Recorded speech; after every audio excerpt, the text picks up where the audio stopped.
I'm David Velasco. I'm the editor-in-chief of Artforum magazine. I'm here with Jack Pierson, the great artist, to talk about his career and specifically the work Silver Jackie, which is on the cover of the April issue of Artforum.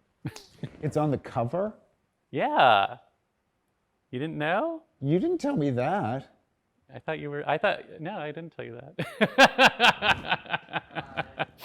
Did you know that, Tommy? No, nobody knows that, I guess. Wow. Yeah, Oh my God, I'm going to cry.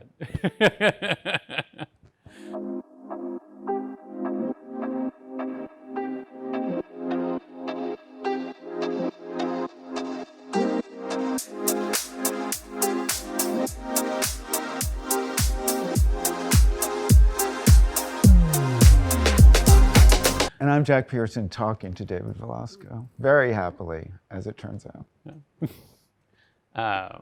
Oh yeah, and we're in Jack Pierson's studio, which is you're in my honestly, I want to move in as A soon as world possible. unto itself. Yeah. Jack had said, like, isn't this the cover story or something? And I was like, No, this he is- said, I don't know if you've heard, but there's a small piece on you in the next issue. And I wrote back, like, small piece? I thought it was a cover story. And I was like, he knows. A thrift store in Miami in 1983 seems like I know, right?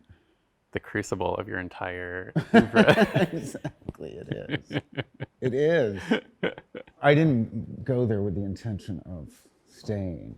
We just sort of got stranded Really? with no money to get back to New York. I was exactly the same age as Keith Haring and Jean-Michel Basquiat, who had already been riding the Concorde for 3 years at 23. Wow. That's You know what so I mean? weird. So at that moment, it seemed like, okay, I'm washed up. I live in Miami now. I couldn't cut it. The stuff I do wouldn't have happened without that period. For sure. When did you start taking photographs? I went to Mass Art in Boston, and part of the draw was that Stephen Shore taught there. Oh, cool. But the Stephen Shore I was going to be into was the Stephen Shore who photographed the factory. Of course. And when I got there, he was doing new color photography. And I was like, what? Ugh. Because it just seemed like the suburbs to me. Right. Do you know what I mean? Like, I just got out of the suburbs, man. I'm not doing this. Mass Art was the only place that had a performance department Really? that you could get a degree from Okay, yeah, sure. as a performance artist, the Studio for Interrelated Media.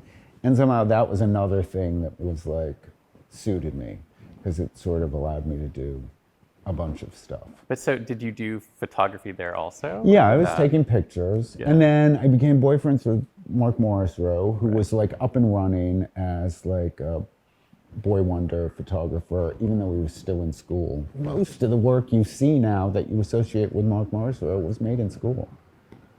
That's made at the crazy. museum school. Just to freak out all the art students out there who are like, what?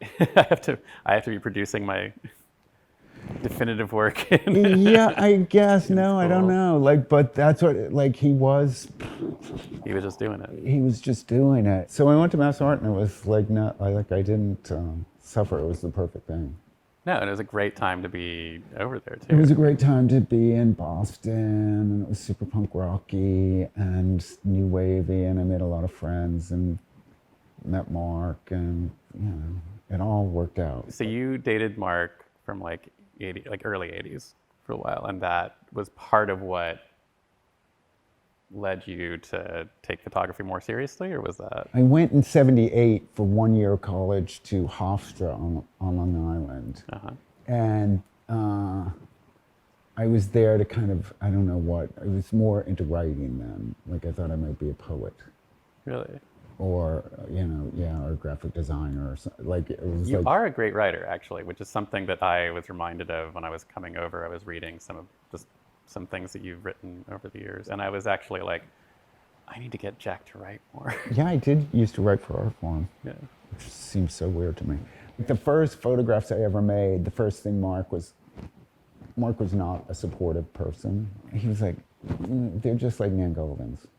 And I'm like, who's that? Like, I never heard of it, but like he knew, And I was like, all right, well, I'm just going to do it, Yeah, whatever. Like he was also introducing this very like tactile photography that had scratches and stains and stuff like that, which I did appreciate a lot, and wound up, that helped me. Yeah, I mean, and it somehow. can show you that photography can be all sorts of, it can have all these other kinds of textures, it can have all these other lives, and it can live in spaces in different ways. You have a master photography practice, like you actually, you are one of the great photographers.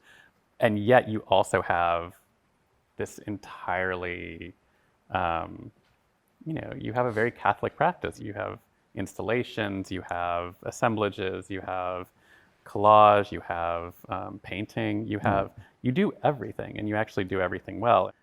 Most people I know who are really strong photographers, that is what they do. And you've really cast the net wide. You do everything. Well, you're very sweet to say I'm a master photographer. I never think of myself as like a photographer with a capital P. Sure. I used to have some theory about how like all my work was the work of a photographer, because like even the installations were sort of like sets. And I don't know if there's a photographer sensibility. It's like a looking back, a melancholy, a like it's inherently nostalgic. It's inherently intangible. It's inherently trying to preserve something that once was. I think one thing that does carry across all of your work is staging. Like you really, even in your photographs, there's a play often between,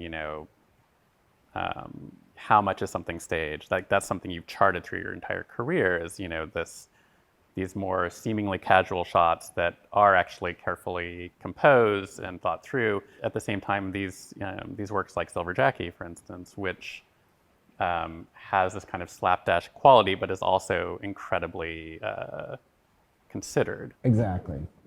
The first gallery I had a show with was Simon Watson Projects, and it was on Lafayette Street. And he was a guy that sat at the front desk, and you could be like,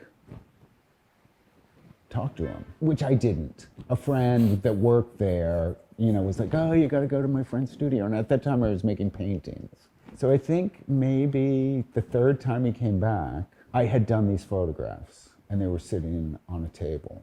And he was like, what are these? And then he was like, I've got a slot in a couple of months. Do you want to do September? And I was like, yes.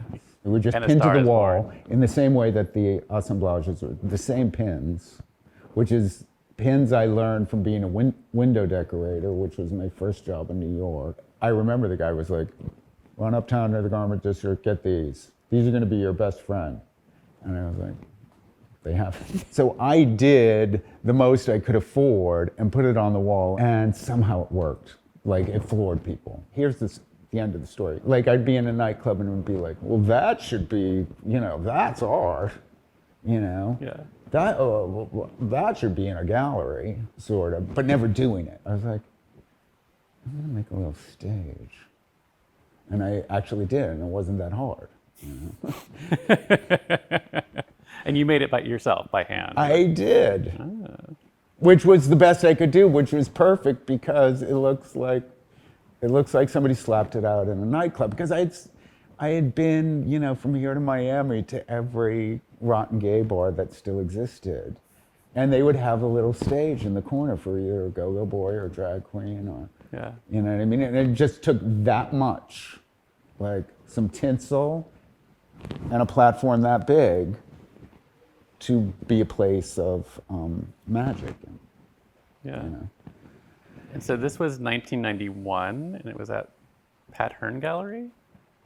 Yeah, don't get me with the dates. It's hard. No, We've been through that with the thing. Yeah, I feel like it was later than that, but maybe, yeah. And how did you end up at the how did that gallery connection come? I worked at Pat Hearn in '83. There you go. Was there performances on the stage at the gallery? No, that wasn't the point. But the opening night, I did have Sharon Nisp sing, because we're always looking for a reason to have Sharon sing. But it was supposed to look like stuff had occurred on it. Yeah. And it had that it did have that quality. But it looks like a space for potential, not a space that's actually been activated. It's like Right. or it's- But you want it to I be. did the paint job so it looked like it had been walked across a million times. The stage is rotten, like as I described, with cigarette butts and like paper. And you know, but like fancy ladies, it's, oh, it reminds me of my prom. And I'm like, it does? Where did they go to prom? Your prom Yeah. is better than this. Yeah, but the feeling is there. Yeah, The I feeling guess. translates, and that's real. Hopefully. So why? I mean, I can guess, but why did you call it Silver Jackie? What was the? If you watch Midnight Cowboy, Uh-huh. which was one of my favorite movies, Of course. and which was part of the impetus for the road trip to Miami in the first place, was like, it'll be like Midnight Cowboy. John Boyd is dressed up as a cowboy and not getting any tricks. Dustin Hoffman says to him, of course you're not getting any tricks. You look like every Jackie out on 42nd Street, which was a word for faggot, sort of, like a Jackie, or a, you know. And I was like, so that was in there. The Warhol thing, of course. Yeah. But like that was part of it too. That's so was cool. that like little moment of a lingo that had gone by. Yeah. Like nobody was saying that when I got to New York. Yeah, I've actually never. I have to admit, I've never heard Jackie as a I word know, for right? homosexual. You can hear it there. Yeah, Maybe. I'm gonna start using it. Exactly. I'll self-identify as a Jackie. Another gay expression that I learned from friends of Chichi Valenti, was you're a paver. You pave the way for other people. I love that idea of being an artist to give other people permission. Yeah, I think. And the other thing I learned about being really specific at those moments in the early part of my career, I was specifically thinking about someone who broke my heart. I was specifically thinking about a room in Miami where I had the best time of my life, and I recreated these things as specifically as possible. I also love that you're an artist who allows yourself to say that you've been guided by things like heartbreak. I think that that's like, you know, it's rare that artists would admit that kind of stuff anymore, weirdly. Heartbreak was my biggest motivator at that time. I felt like the only thing I knew well. What else could I talk about? You know. But you can talk about other things now. In as much as I'm also like photographer, poet, there's some sense of like, I would have rather been a movie star or pop star. Really? Yeah. I didn't have that in me at the time. Yeah. There's part of me that has this longing for the, stage. Wait, so what are you working on now? What's guiding you now?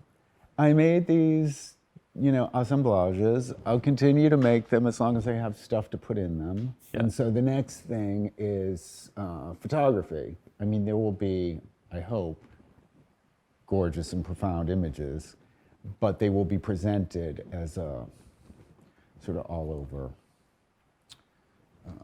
view. And this is going to be at Martos Gallery, opening June 15th. June 54 15th. Elizabeth Street. Cool, perfect. Yeah. I'm looking forward to it.